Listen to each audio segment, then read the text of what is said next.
Tommy. How's it going there today? Good, guys. How's it going?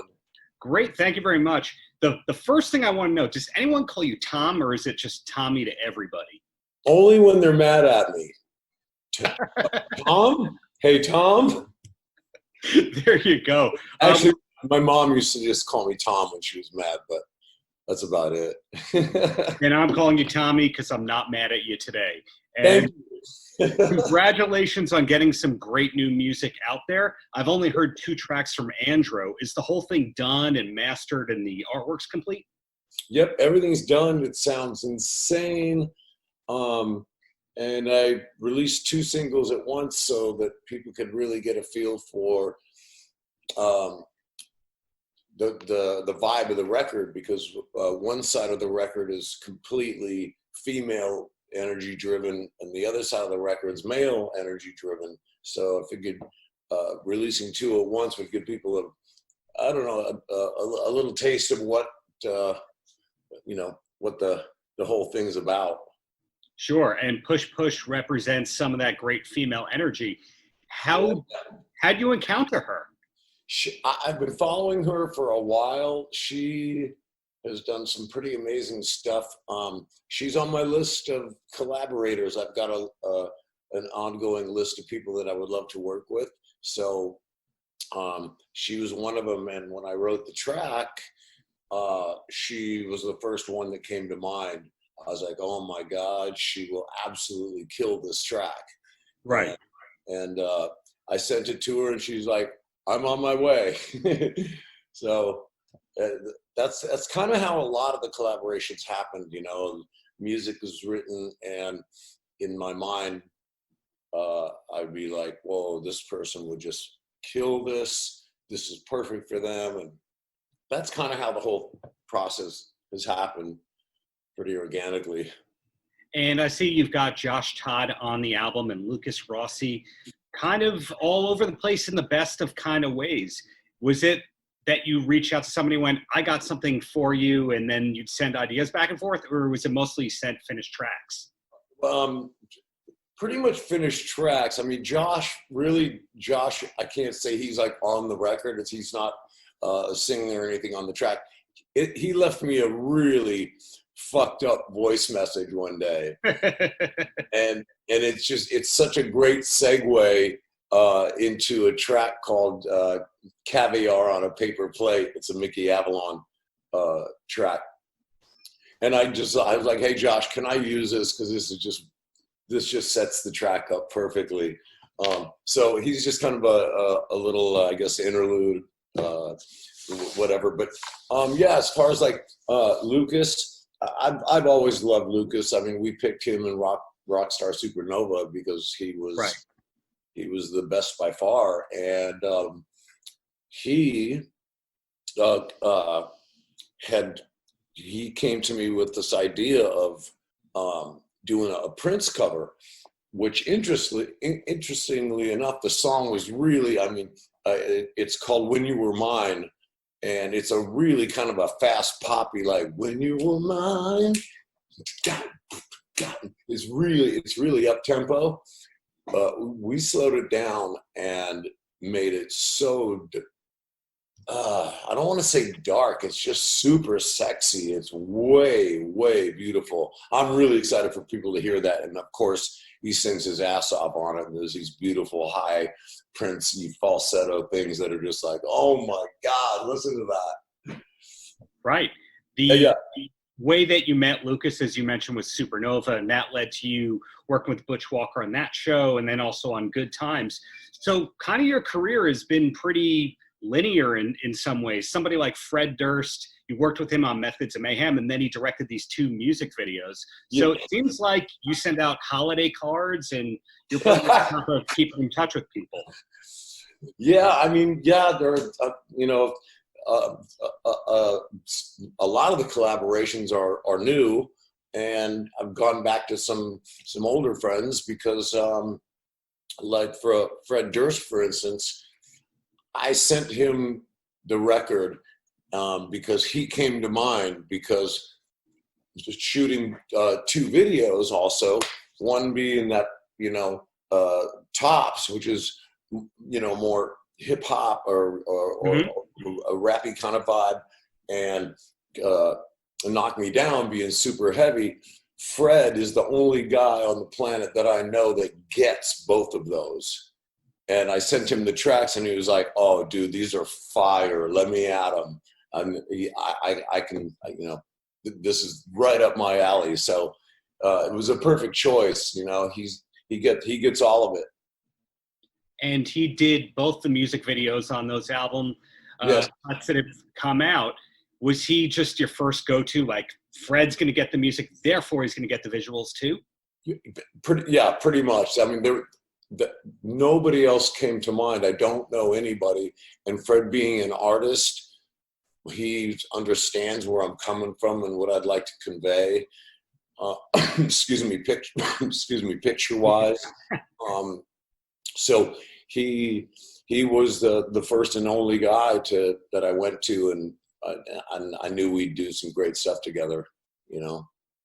And your name just always stays in the headlines for one reason or another. And Post Malone's song Tommy Lee. When you recorded on that, did you know that the song was called Tommy Lee, or did he just say, "Hey, lay some grooves down on this"? Well, I got to clear this up, because in another interview, I think there was some miscommunication. The song that just came out yesterday from Tyla and Post, I am not on that track. I am working on, and I will be done by, I think, Tuesday. I'm working on a remix of it, where I've put my flavors all over it and turned it into something really cool that I think everyone's going to dig. So I did not play on the original track that's out, or came out last night. Okay. Yeah, well, yeah. But I've played on Post Malone's previous album before. Right. Not this track, not the Tommy Lee track in particular. But how rad is that, dude? Wow, that's like the ultimate, you know, homage, or whatever. That is the word. You picked the exact word there, homage, and you even did it without the H pronounced right there. Yeah, homage, yeah, homage. That's so crazy, man. I'm honored, and I think that's just. I almost don't know what to say, you know. Thank you, and where's my publishing? Yeah, thanks, guys. That's super rad. Well, you yourself as a writer, the first time I ever got a hint for you being electro-influenced was Planet Boom. What was the band that really hooked you into EDM or industrial music? Was it Ministry?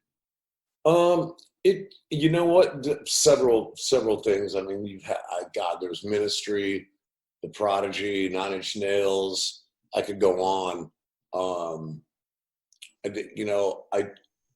As a drummer, from as long as I can remember, even as a little kid, listening to, you know, rock and roll from Zeppelin to the Gap Band. Mm-hmm. I mean, I just being a drummer, I'm always going to gravitate towards the beat. And if the beat is funky or if it's heavy, I'm all over it. So I've just been inspired at a young age by all kinds of genres of music. So for me, I know people trip out sometimes. They're like, yeah, but he plays drums in Motley Crue. But I'm really, really, really inspired and influenced by several genres of music. So, I gotta play with everything. You know what I mean? Why would I just do one thing? That become pretty boring, if you ask me. Well, yeah, there's a rumor, or at least a line that's been attributed to you. I think it was in The Dirt, where you said that you wish that Motley Crue could have toured with cool bands like Husker Du and Iggy Pop. Is that true, or is that a misquoted thing? No, that's true. We've always tried to turn our fans on to something new. I mean, I remember this was before anyone even knew who Guns N' Roses was. Right. People were out in the audience going like, who are these guys? they're kind of dope. You know what I mean? Like, I remember that. So we were trying to turn people on to what we thought was cool. We brought bands even from the other side of the genre, a band called Head PE, which is some serious, rap stuff. Jesus, we brought a DJ out on a tour to play, to turn people on to some new sound. Cheap Trick out. Cheap Trick, which was, to me, probably one of the craziest days ever, sitting on the side of the stage watching Cheap Trick go on as our special guests, and I'm just sitting there going, I just never thought that day would ever come. Here's somebody who I've idolized forever. These guys like shaped me in many ways with their insane, beautiful, anthemic melodies and just their vibe and everything. And I'm watching these guys open up for us going, what is happening right now? Somebody pinch me, please. Well, a thing that you just mentioned a minute ago, have you ever heard of the professional wrestler Diamond Dallas Page, DDP? It's okay if you haven't. I can't say I have. Okay, well, earlier today I was speaking with him, and I said, have you ever met Tommy? I'm speaking with him later today. And he goes, oh my God, this one time in Florida, this club I was running, he brought on Guns N' Roses, and we didn't know who they were. So it's that exact thing that you just talked about. I think you changed a lot of lives with that. That's cool, man. I love that. An even better story that you might like is Nikki Sixx and I brought the guy responsible for signing Motley Crue. We brought him to the Roxy to come see this band called Guns N' Roses. And Nikki and I were like, dude, you got to sign these guys. I'm telling you, they're going to fucking blow up. Mm-hmm. And Tom passed on them, and Geffen signed him. And to this day, he's probably, still punching himself upside the head. Even, I don't know. We just, I feel like we have a good barometer on what people will dig, and I do that with my music.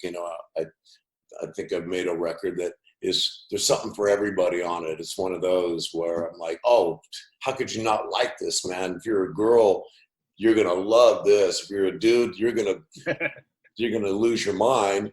You know what I mean? Like, so I don't know, man. And I'm a big fan of the underdog. There's so many talented people out there, bro, that may never see the light of day. And if I can be of some sort of platform for an artist out there that I think everyone should know about, God, let's go. Come on. Right. It's been that way with you for a long time. Your studio records have always kind of brought up younger artists or hungry artists, and you've always welcomed co-writes. And at the same time, Smashing Pumpkins needed a drummer. Who should do it? Tommy Lee. He's there. But have you actually turned down a lot of things over the years? Because it sounds like you've said yes to most things out of nature. Yeah. Well, the things you hear about, I've said yes to. But yeah, there's times where, I get asked all the time to play on people's records. And my first answer is, can I hear the track? Because it's real important to me to, if I'm going to bring something to the party, I got to be into it. And if I'm not quite thinking like, man, I don't know if I can bring this up to, a certain level, or if it's just not there, it's not there. I graciously, bow out. But, and I do that when I collaborate with other artists. Like, for instance, one of the songs on the Andro record, it's called Make It Back. And this girl, Julia, who's in the group Playa, I sent her 2 tracks. And I do this with a lot of people. I would never want to force something on somebody. Like, I really want you on this track. I kind of give them options. Like, what are you feeling? What's moving you? You know, because that's what I want. Is I want you to be moved by something and be like, oh my God, I gotta get on this. So with her, I sent her several tracks, and she picked the one I thought that she would pick, and then I got an amazing performance out of her because she was into it. So I just think that's really important when you're collaborating. Also, is to let the person that you're, or the people that you're collaborating with, everybody's like, you know, they're into it, and it's not something that's forced, because nothing at the end of the day is going to come, good's going to come from that. Right. I've heard you can get 10 different answers on this if you ask 10 different people. Do you let your wife hear the rough mixes and the demos, or do you just play her the finished goods?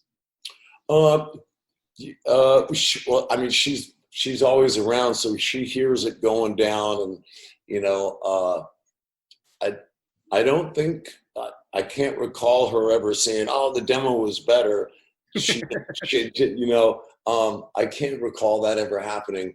I'm such a tweaker that I try to make that my goal is to obviously have the demo not even be considered. That's the end result should be like, oh my God, this smokes the demo, you know?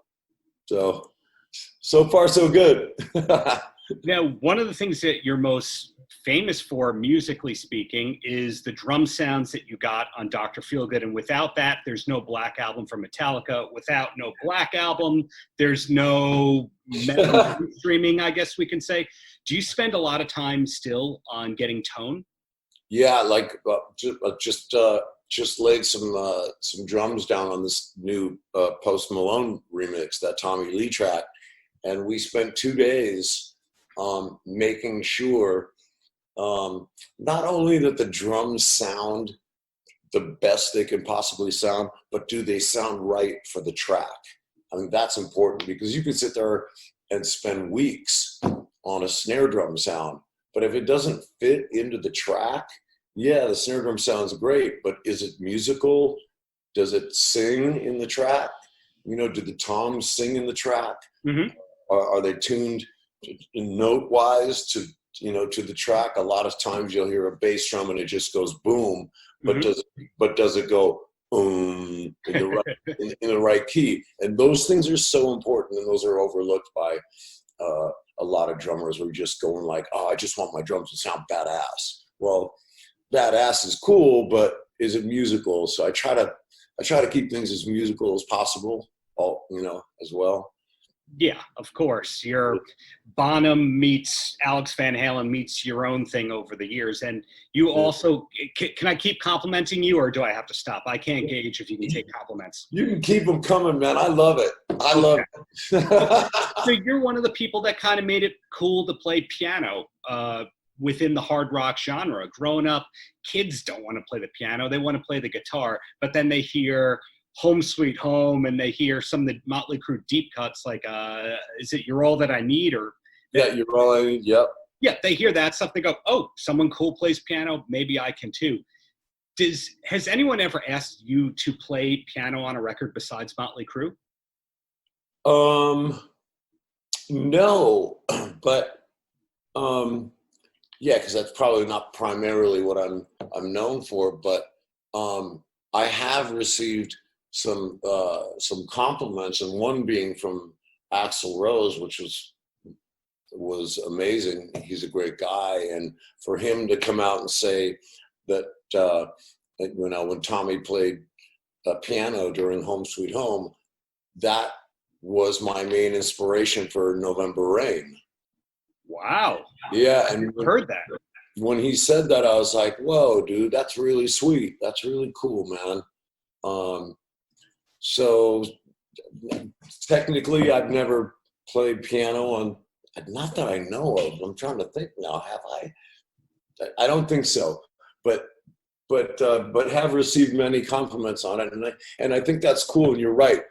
as a kid, this is funny because as a kid, you're taking piano lessons, and my parents were pretty strict about like, until you do your daily, you've got your exercises, your finger exercises and stretches and scales and all this shit that you got to do. Right. I wasn't really allowed to go out and wreak havoc with my friends until I was done. And it was just turned into this like, oh God, I gotta do this again. And at the moment, it just sounds like torture. And you're like, I just want to play drums. Like, this is piano. This sucks.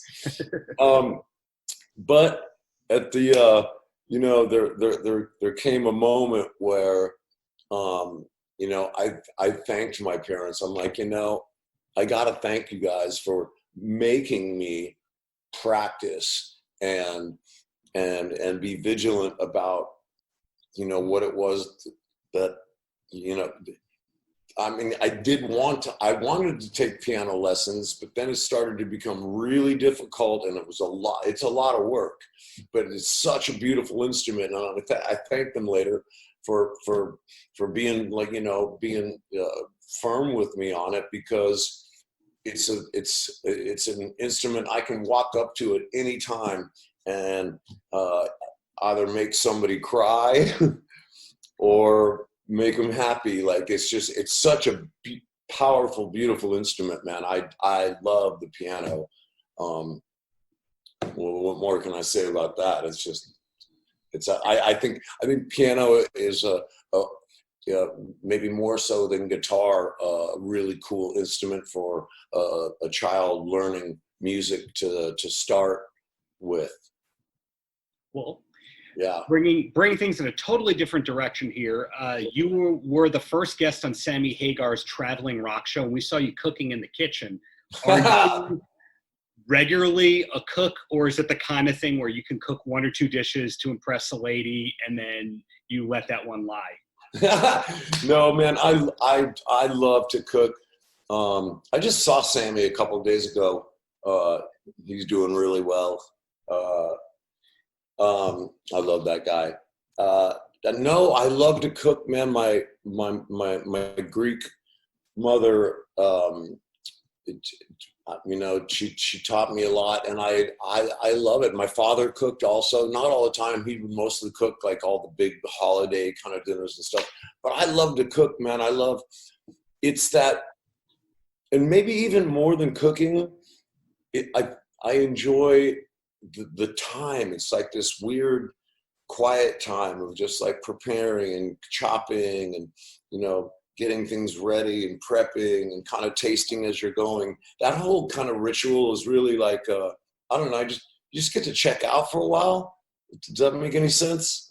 That makes a lot of sense. My wife, who's gladly listening and nodding, gets the meditative purposes of cooking and all that, but that also sounds like the drummer kind of approach, where people don't know all the stuff that you're doing, but you take pride in what you're doing. And usually it's the drummer in the band who likes to drive the van and do the loadouts and tech their own stuff. Was that you in the early days?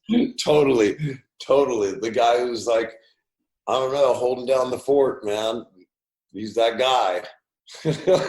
And you mentioned your Greek heritage. And one of the things I was going to ask you later is, when's the last time you spoke Greek? I went, not this summer, last summer, with a couple of friends, and we yachted around the Greek islands. So it was just last summer. And it's one of those things like, when my mother was alive, she would talk to me a lot in Greek, and that would kind of keep up my Greek chops. Sure. And if you like anything, if you don't do it a lot, you start to forget. But it's like a bike. Once you get back on it, you're like, oh, that's right.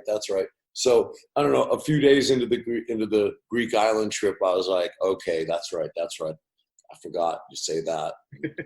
It all starts to come back. But yeah, like a year ago or less. Yeah, last summer. And is Greek cooking your specialty? It's one of them. My mom taught me it's one of my favorite dishes, and it's the go-to dish when you're not feeling well. I guess it would be the American version of like a chicken soup or a matzo ball, kind of a soup. It's one when you're not feeling well. It's just one of those. It always makes you feel good. It's called avgola lemono, which means it's an egg and lemon soup, but with chicken and orzo.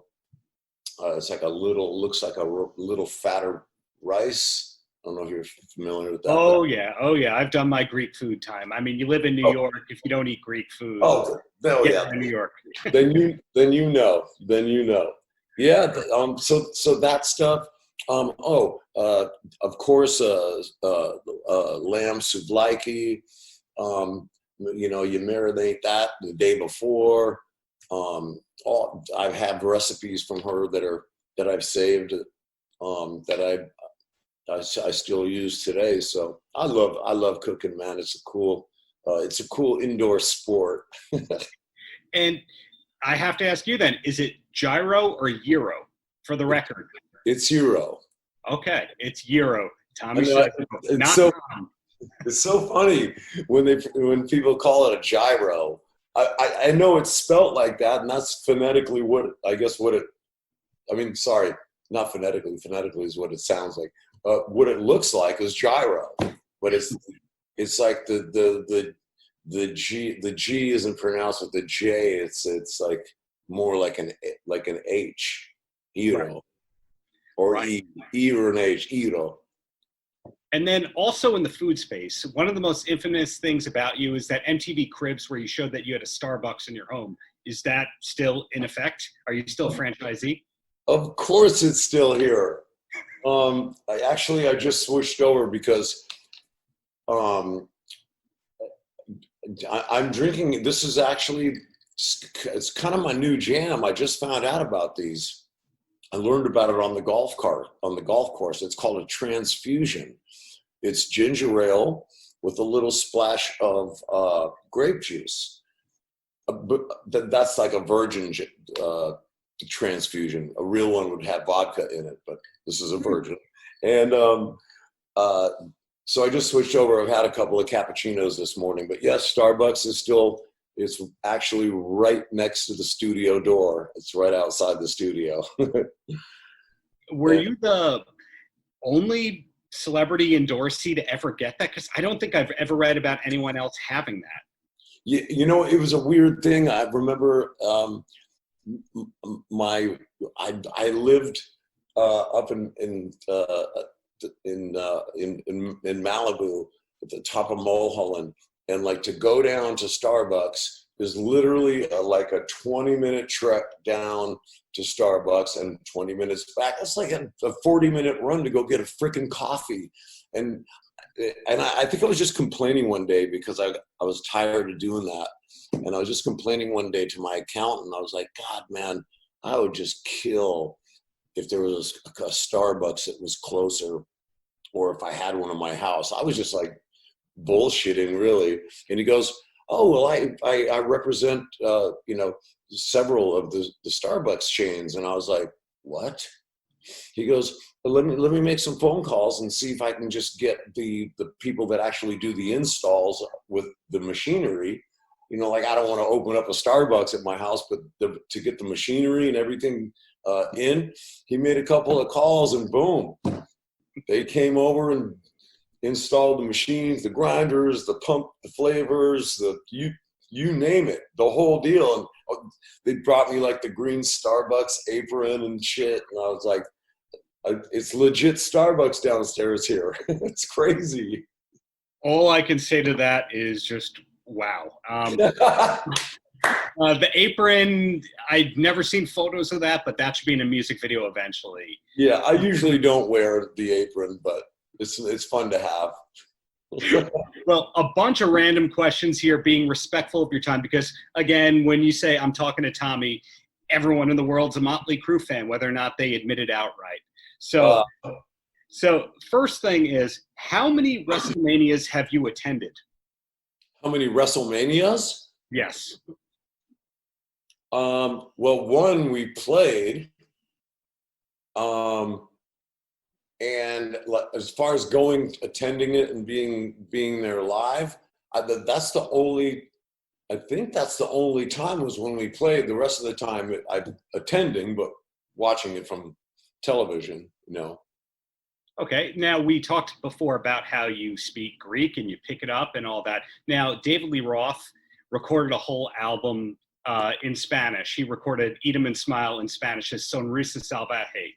I heard about that, and I think that's so cool. I was really impressed by that. That's how cool is that?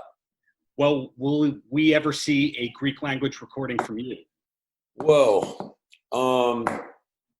That's interesting. That would be cool.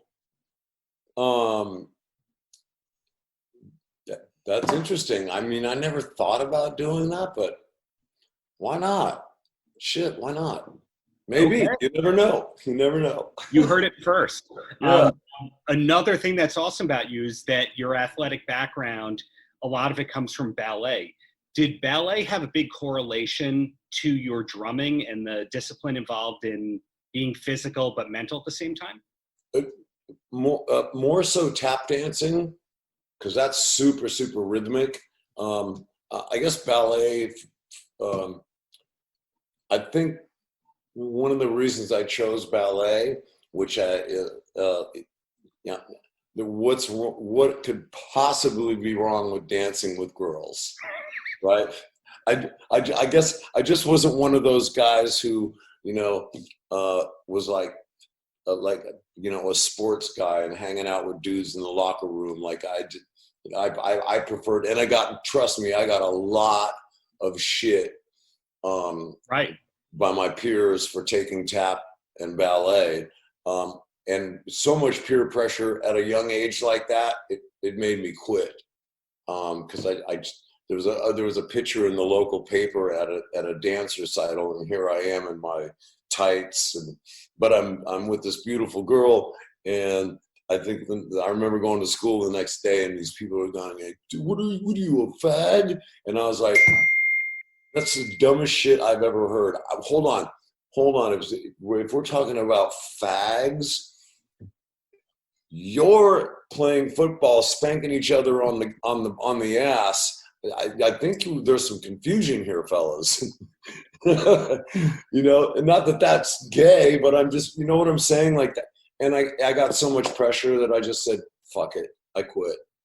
Well, it's come out that Mick Jagger learned his breathing exercises from ballet, and Kip Winger, I've heard similar things. Have other people confided in you like, hey man, I did ballet too? You know what? A few people have, and more so I have read a ton of running backs in football take ballet for agility and speed and finesse and moves, and that it didn't surprise me, but it surprised me that they would be public about that. You'd think they would get, like I got, flack for it, but apparently those guys don't give a shit, which is cool. Totally. And there is 2 quick questions, and then you're a free man. The first one is, there's a player in the New Orleans Saints named Tommy Lee Lewis. First name is Tommy Lee. Has that hit your radar at all? I've seen that, and that's so rad. I'm like, no way, look at that. That's cool. I love it. Exactly. Okay, cool, man. So in closing, any last words for the kids? For the kids, man, hang in there. We're going through some crazy times. The Buddhists would say nothing is forever.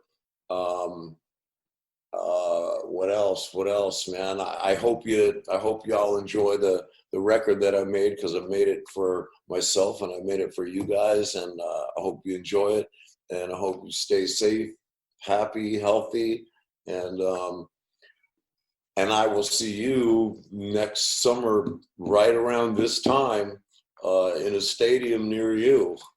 Exactly. Hope to see that. Hope to see Andro on tour. Thank you so much for your time and the decades of great music, Tommy. Thank you, brother. Thank you. Tommy. Paltrocast.